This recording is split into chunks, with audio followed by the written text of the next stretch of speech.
Bonjour à toutes et à tous, c'est Nickwell et on se retrouve pour cette 10e vidéo du tutoriel dans lequel je vous apprends à créer un blog avec Backoffice en PHP. Dans cette partie, comme je vous l'avais dit, nous allons mettre en place le listing de l'ensemble des articles, donc comme juste ici. Nous aurons sur les articles non publiés, par exemple ici, je vais le mettre en privé. Donc sur le listing, on peut constater qu'on a un petit cadenas si jamais il n'est pas publié, et on n'a rien si jamais il est public. Et ensuite, donc, nous ferons cette page pour modifier les différents articles. Donc, juste ici, je commence par rajouter le lien sur ma top bar. Donc, je vais sur la page topbar.php, et je vais tout simplement copier le lien pour la page write. Donc, je le duplique. Et il redirigera vers la page, on va l'appeler list, pour faire le listing de l'ensemble des articles. Là, je redirige donc vers la page list, et pour avoir la petite icône, eh bien, c'est tout simplement l'icône view_list. Donc ici, view_list. Je fais pareil pour le menu pour mobile. Donc je duplique, je mets la page list, je redirige vers la page list, et plutôt que publier un article, je vais mettre listing des articles. Voilà. Et maintenant, si j'actualise, j'ai bien ma petite icône qui est apparue ici. Si je clique dessus, je suis redirigé vers une page introuvable. C'est normal, je ne l'ai pas encore créée. D'ailleurs, je me permets d'attirer votre attention sur le fait que l'exemple que je vous ai montré, donc, où est-ce que c'est article? Voilà, donc l'exemple que je vous ai montré ici est quand même fort semblable à, si j'arrive, voilà, à la page qu'on a déjà pu rencontrer ici, la page blog, qui contient donc l'ensemble des articles. En fait, elles sont même identiques, c'est un copier-coller, si ce n'est qu'ici on a une fonction cadenas, et donc on affiche également les articles qui ne sont pas publics, alors qu'ici, donc sur la partie client, on les cache ceci. Donc, vous verrez, c'est pratiquement que du copier-coller. Néanmoins, je vous réexpliquerai bien tout. Donc, je me reconnecte, enfin, je n'ai pas besoin de me reconnecter vu que je n'ai que quitté. Ici, je vais sur la page admin et je suis bon. Donc, dans un premier temps, je vais créer ma page. Donc, je suis bien dans le dossier admin, dans le dossier pages. Je crée un nouveau fichier que j'appelle list.php. Je vais également créer le fichier de functions, donc dans le dossier functions, et c'est list.func.php. Voilà. Je vais dans un premier temps créer les fonctions dont j'aurai besoin. Donc, comme je vous le disais, elles sont identiques à celles de la page blog.func.php. Donc, en fait, je vais copier-coller ce code-ci, et comme ça, je vais vraiment pouvoir me concentrer sur les explications. Donc on a notre fonction getPost qui va aller récupérer l'ensemble des posts. Ensuite, on a besoin de la connexion à la base de données et je crée ma requête. Cette requête va sélectionner l'entièreté du contenu depuis la table post, sauf qu'ici, comme je vous le disais au préalable, on n'a pas besoin de rajouter cette condition where proceed est égal à 1 étant donné qu'on veut tous les récupérer, qu'ils soient publics ou non. Donc j'enlève cette petite partie ici. Et puis le order by date descending, c'est tout simplement donc pour l'ordonner par date décroissante. Ensuite, je crée mon tableau results dans lequel je viens stocker le résultat de la requête et je retourne tout ça. Maintenant, je vais passer sur la page list.php et je vais rajouter un petit h2. Je vais marquer ensemble des articles ou bien listing des articles. Listing des articles. Et juste en dessous, je vais mettre une petite ligne horizontale. Je ne suis pas sûr que j'en avais mis une sur l'autre page, enfin sur la page ici donc blog. Non, je n'en avais pas mise. Bah justement, on va innover et on va en mettre une. Donc admin, je retourne sur cette page-ci et j'ai listing des articles. Alors maintenant, de nouveau, je vais faire un copier-coller, mais je vais vous expliquer toutes les modifications. Et oui, donc je vais vous expliquer toutes les modifications. Ce copier-coller, je le fais à partir de quelle page? Eh bien la page blog.php. Hop, je vais prendre en fait l'entièreté de la page, si ce n'est le h2 qui est au-dessus. Je copie, je vais dans list.php, et en dessous du HR, je colle tout ça. Donc, j'ai ma fonction getPost que j'ai créée, donc je vais fermer blog et blog, excusez-moi. J'ai ma fonction getPost qui est ici donc sur list.func.php. Elle retourne bien l'ensemble des résultats dont on a besoin. Je la stocke dans la variable $post au pluriel. Ensuite, je parcours cette variable $post, donc qui est un tableau en fait, et je l'appelle $post au singulier. Je ferme mes balises PHP pour coder en HTML. Je crée une div qui porte la classe row. Dans cette div qui porte la classe row, j'ai une div qui prend l'entièreté de la largeur de la page, donc je n'ai même pas besoin de mettre M12 et L12, donc c'est un abus de précision si je peux dire ça comme ça. Et ensuite, j'ai mon titre. Donc mon titre, comme vous aviez pu le constater sur l'exemple, qui se trouve juste ici, quand l'article n'est pas public, j'ai un petit cadenas. Donc ce cadenas, pour le rajouter, eh bien je vais simplement mettre une petite condition. Donc j'affiche le titre, et ensuite je vais ouvrir des balises PHP. Hop, je mets un petit écho, et là c'est si jamais le champ posted est égal à 0, alors j'affiche donc ce petit cadenas, et sinon je ne fais rien. Donc, $post posted, je vous rappelle que le posted ici fait référence à la colonne dans la base de données, enfin dans la table, et le $post ici c'est tout simplement celui-ci. Donc si $post posted est égal, donc double égal à 0, dans ce cas-là, donc je mets un point d'interrogation, je dois afficher mon cadenas. Mon cadenas c'est tout simplement une icône, donc i qui porte la classe material-icons. Ah, il n'y a pas moyen d'utiliser le zencoding, donc i classe, comme je le disais, c'est material-icons. Je vais mettre des apostrophes uniquement parce que sinon je vais avoir un conflit. Material icons, ici je mets des guillemets.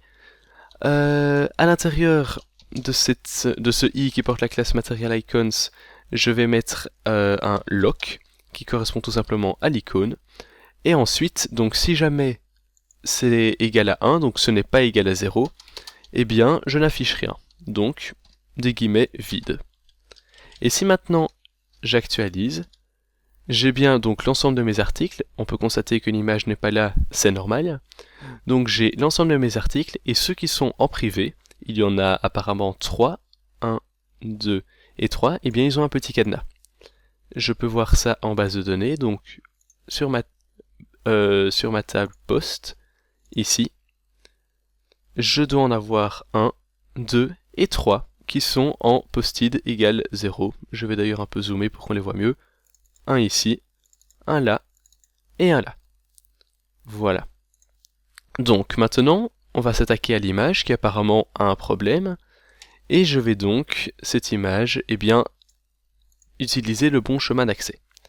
Pour ça, on y va directement, img post, voilà.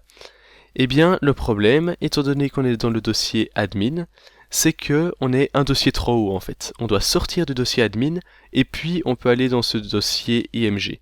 Donc, // et donc mon image est bonne. Je vais également rapidement passer en revue le reste du code. Donc ici, on affiche le contenu de l'article, mais on affiche seulement une partie. Cette partie, c'est de 0 à 1200 caractères. Et puis ensuite, je rajoute 3 petits points, vu que la plupart des articles sont quand même plus longs. Je suis désolé, il y a mon portable qui a à nouveau sonné. C'est bon pour le contenu. Et puis finalement, là, j'ai mon bouton qui redirige vers index.php, point d'interrogation page égale post. Donc, dans la partie précédente, c'était la page vers laquelle nous redirigeons. Et l'id est égal à l'id de l'article. Donc, si maintenant j'actualise, j'ai mes images qui apparaissent correctement, je peux toujours zoomer sans problème pour la voir en plus grand. Et quand je clique sur le bouton, je suis redirigé vers index.php, point d'interrogation, page est égal à post et id est égal à 10. Donc si je retourne sur cette page-ci, que je prends, mettons celui-ci, et l'ID, vous voyez, il est égal à 5. Cette page-ci, donc cette page post, nous allons la créer maintenant. Donc pour ça, je vais tout simplement sur mon éditeur, je vais un peu fermer tout ça. Hop, voilà. Donc cette page post, je la crée dans le dossier pages, nouveau fichier, post.php. Dans le dossier functions, je crée également un fichier que j'appelle post.func.php. Et nous allons commencer par ce fichier post.func.php. Celui-ci contiendra d'abord une fonction qui permettra d'afficher le post en fait. Donc je la crée directement. Hop. Cette fonction, pour rester très originale et ne pas du tout me répéter, je vais l'appeler getPost. Attention, getPost au singulier, étant donné qu'il n'y en a qu'un seul à récupérer. Et elle ne prend aucun paramètre. Comme d'habitude, j'ai besoin de la connexion à la base de données. Global $db. Ensuite, je crée ma requête, $rec, qui va être égale à $db, donc ma connexion à la base de données. C'est une requête, donc query. Enfin, une requête, un select. Je veux récupérer des choses à l'intérieur de cette base de données. Et donc, ma query, ce sera tout simplement select. Et d'ailleurs, en fait, je peux vous remontrer ici dans functions et post.func.php. Elle sera très semblable, voire même identique à celle-ci. Donc, je vais la refaire en entier en fait. Ici, je sélectionne les postes, donc dans la table post, à savoir l'ID. Ensuite, post, j'indente ça correctement, post.title pour récupérer le titre de l'article. J'ai également besoin de l'image de l'article, donc post.image, il me semble que c'était un image et non img, j'ai vite allé vérifier. Image, oui, en effet. Donc post.image, je veux également récupérer le post.date. Qu'est-ce que je n'ai pas encore récupéré? Le contenu. Post.content. Et puis finalement voir s'il est posté ou non. Donc post.posted. J'ai également besoin de la personne qui l'a publié. Donc pour ça, je dois aller dans admin, c'est ma table, admin, et je récupère le nom de la personne qui l'a publié. Alors, je dois sélectionner tout ça depuis la table post, et je dois également joindre une table, donc join, admins, c'est la table admins, dans laquelle donc on a le nom de l'utilisateur, et comment est-ce que je vais les joindre? Tout simplement là où post.writer, donc l'écrivain, si on peut appeler ça comme ça, si on peut l'appeler comme ça, du post, est égal à l'adresse email qui se trouve dans la table admins. Donc, admins.email. Et finalement, je dois récupérer ça uniquement là où le post.id est égal à l'id qui est saisi dans l'URL. Donc, l'id qui est juste ici. Dans notre cas, ce sera le 10. Donc, est égal à, et puis je mets des apostrophes, des accolades, et puis $_get id. Et je remets donc des apostrophes. N'oubliez pas les accolades, c'est impératif. Finalement, après ma requête, je peux tout simplement la stocker dans une variable result, qui va être égale à $rec. C'est donc la requête juste ici. Je vais d'ailleurs la réduire. $rec et puis fetch object. Je n'ai pas besoin de parcourir l'ensemble des résultats car je n'en aurai qu'un seul en fait. Hop, et voilà. Finalement, je dois retourner ce résultat, donc return $result. Voilà. Je n'ai normalement aucune erreur. Tout cela me paraît bon. Je peux donc aller sur ma page post, je vais fermer celle-ci pour éviter toute ambiguïté. Je peux donc aller sur ma page post.php et c'est justement sur cette page post.php qu'on va afficher à l'utilisateur l'article. Alors, pour commencer, eh bien, je vais devoir afficher l'image, donc je vous remonte rapidement, on voulait mettre un parallaxe, enfin le même effet de parallaxe d'ailleurs que dans l'exemple, que dans la partie client. Donc, je vais pas recopier le code, mais c'est tout comme. Donc, dans un premier temps, je ferme ma div qui porte la classe container et qui se trouve en réalité dans la top bar, non, qui se trouve juste ici. Donc je dois la fermer afin de pouvoir prendre toute la largeur de l'écran et non être limité à ces deux lignes, où est-ce que je peux vous montrer ça? À cette ligne ici et là. Donc je vais lire cet article-ci. J'ai dans un premier temps donc besoin de fermer ma classe container. Voilà. Ensuite je vais la réouvrir. Donc div.container. Et je n'ai pas besoin de la fermer. Ensuite, à l'extérieur de cette div, justement, vu qu'on est après le slash, eh bien je crée une div qui, elle, porte la classe parallaxe-container. À l'intérieur de cette div, je vais avoir une autre div qui, elle, porte la classe parallaxe. Et à l'intérieur de cette div, je vais avoir mon image. Et mon image, elle se trouve dans le dossier img qui se trouve un cran en dessous. Donc img/post/ et puis j'affiche le nom de l'image. Donc pour ça, je fais un petit écho rapide et c'est $post image. Image. Mais ce post image, vous remarquerez que PHP ne le connaît pas, il ne sait pas du tout d'où il vient. Donc, je vais devoir afficher l'ensemble des résultats. Pour ça, je vais couper ceci. J'ouvre d'abord mes balises PHP. Je les referme. Et là, je vais avoir ma variable post au singulier qui va être égale à ma fonction get_post. Hop. D'ailleurs, vu qu'on ne doit pas utiliser de for each, je n'avais pas besoin de couper le code que j'avais mis ici.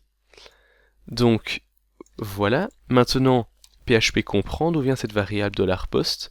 Elle vient bien de là. Et c'est donc inutile de l'afficher avec la boucle for each, parce que c'est uniquement qu'on a plusieurs résultats. Ici, comme texte alternatif, je vais mettre le titre de l'article. Donc, un petit écho $post title. Voilà. Maintenant, si j'actualise, eh bien je n'ai rien qui apparaît. Pourquoi est-ce que je n'ai rien qui apparaît? Tout simplement parce que, si vous vous en souvenez, il nous fallait une page JS. Donc le JavaScript qui permet d'afficher le parallaxe. Pour ça, je vais la créer.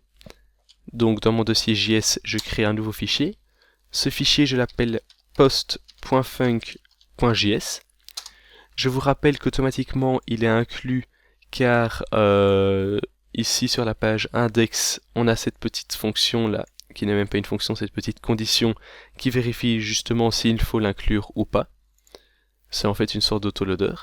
Et donc sur cette page post.func.js, dans un premier temps, je mets mon petit document.ready comme on a l'habitude de le faire. Une fois qu'il est prêt, eh bien je démarre une fonction, function. Je mets déjà le point virgule. Et ici, nous allons faire quoi? Eh bien tout simplement un $parallaxe, comme d'ailleurs dans la première partie, .parallaxe. Hop, voilà. Materialize CSS a fait très simple. Donc tout ça normalement c'est bon, et si j'actualise maintenant, j'ai bien mon image qui apparaît. Si ici on prend cet article-ci, lire l'article, j'ai bien mon image qui apparaît. Évidemment, elle est un peu redimensionnée par Materialize afin de prendre toute la largeur de la page. C'est pour ça qu'on ne voit pas l'ensemble des ronds qu'on a par exemple juste ici. Hop, pour une image par défaut, j'ai bien l'image par défaut. Maintenant, qu'est-ce qu'on veut afficher d'autre? Eh bien, on veut afficher le titre de l'article et le contenu de l'article. Mais, étant donné qu'on est du côté de l'administration, eh bien, on veut pouvoir les modifier. Donc je ne vais pas les afficher avec un simple H2 comme je l'ai fait par exemple sur la page d'accueil, enfin sur la page client, ici, blog, lire, là on a un simple H2, non. Nous ce qu'on veut c'est, je retourne en arrière, avoir un champ avec le titre de l'article et puis on peut le modifier si on le veut. Donc je commence tout de suite à créer mes champs. Pour ça, je dois aller sur la page post.php et sur cette page post.php, après avoir réouvert la div qui porte la classe container, je crée un formulaire qui, comme d'habitude, a la méthode post. Attention, si, comme chez moi par exemple, vous avez le action qui se met tout seul, n'oubliez pas de le changer en méthode. Donc, à l'intérieur de ce form, je vais avoir une div qui porte la classe row. Et à l'intérieur de cette div, je vais dans un premier temps avoir mon input. Donc, div.input-field, c'est également une colonne et une colonne qui prend toute la largeur. Donc, S12. À l'intérieur de celle-ci, j'ai un input de type texte. Comme name, je vais lui mettre title, vu que c'est le titre de l'article. Qu'est-ce que je dois lui préciser d'autre? Comme ID, je vais lui mettre title également. Et comme valeur, eh bien, je vais lui mettre la valeur du titre actuel, donc avant modification. Cette valeur du titre, je la récupère tout simplement dans la variable $post title. Voilà. Maintenant, si j'actualise, j'ai bien le titre de mon article, qui d'ailleurs est vraiment très nul. On va prendre premier article sans image ici, et on a premier article sans image qui apparaît. On va faire de même pour le contenu de l'article. Ah mais attendez, je pense, oui, j'ai oublié le label, donc je rajoute tout simplement la balise label for title, et je vais mettre titre de l'article.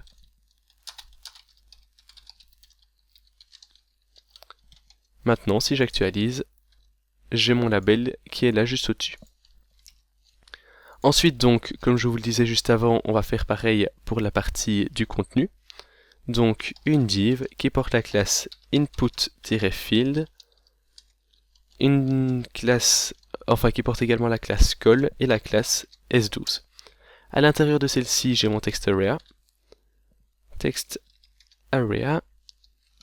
avec un A à la fin. Voilà.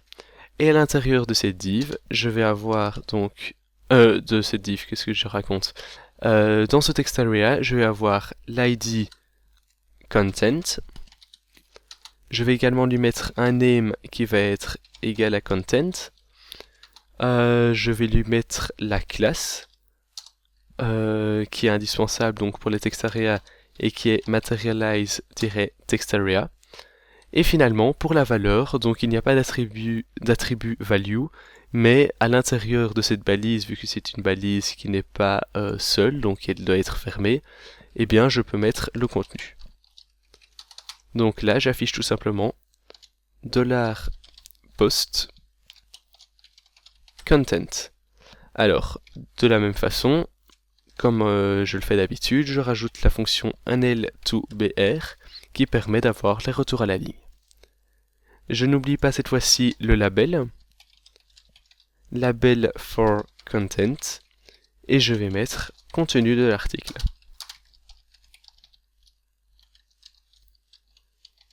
Si maintenant j'actualise, j'ai bien le super contenu. J'ai essayé de vous trouver un article un peu digne de ce nom. Voilà. Donc j'ai ici cet article avec donc mon titre. Alors, maintenant, qu'est-ce que je dois encore rajouter? Eh bien, je dois rajouter la possibilité d'avoir un article public ou non. Donc pour ça, on va prendre un article qui est non publié et on va devoir rajouter un petit levier, donc c'est le même qu'avant. Et ce petit levier va tout simplement permettre de le mettre en public ou en privé. Donc, je le rajoute en dessous, à l'extérieur de la div input field, je mets une div qui porte la classe call et la classe S6. C'est en fait exactement la même que pour la publication. Donc vous constatez d'ailleurs que dans le tutoriel on fait beaucoup de choses qui se répètent. Il y aurait moyen d'optimiser le tout, mais ici je préfère donc, comme je vous le disais, rester vraiment très simple et le plus clair possible. Donc je mets mon paragraphe qui contient public. Ensuite j'ai ma div qui porte la classe switch. Et à l'intérieur de cette div qui porte la classe switch, j'ai mon label, for je ne dois pas préciser. Et à l'intérieur, je vais avoir les deux options, donc non et oui. Entre celles-ci, je dois avoir mon input, qui est de type checkbox. Je vais lui mettre un name, qui va être égal à public. Je me suis trompé au niveau des guillemets, voilà. Et je vais également lui mettre une valeur par défaut, car si l'article est déjà publié, alors il faut qu'il soit déjà coché. Donc, pour ça, je fais une petite valise PHP, et je dois afficher, si jamais donc le posted est égal à 1, donc $post posted est égal à 1, dans ce cas-là, je dois afficher l'attribut checked. Donc, point d'interrogation, checked comme ceci, oui c'est bon. Et dans le cas contraire, eh bien, je n'affiche rien. Donc, j'affiche en fait le vide. Et finalement, je ne dois pas oublier de rajouter mon petit levier, donc span qui porte la classe lover. Si maintenant j'actualise, il est donc en privé et il n'est pas coché. Par contre, je vais prendre celui-ci, l'article avec image, qui lui est en public, et donc on constate que le levier est bien activé, hop, juste ici, il est coché. Finalement, donc, je dois créer mon bouton qui va permettre de modifier l'article. Donc, tout simplement la deuxième moitié de l'écran, div.col.s6, et à l'intérieur de celle-ci, eh bien, je vais créer mes deux petits BR comme au préalable, et puis mon bouton qui sera de type submit.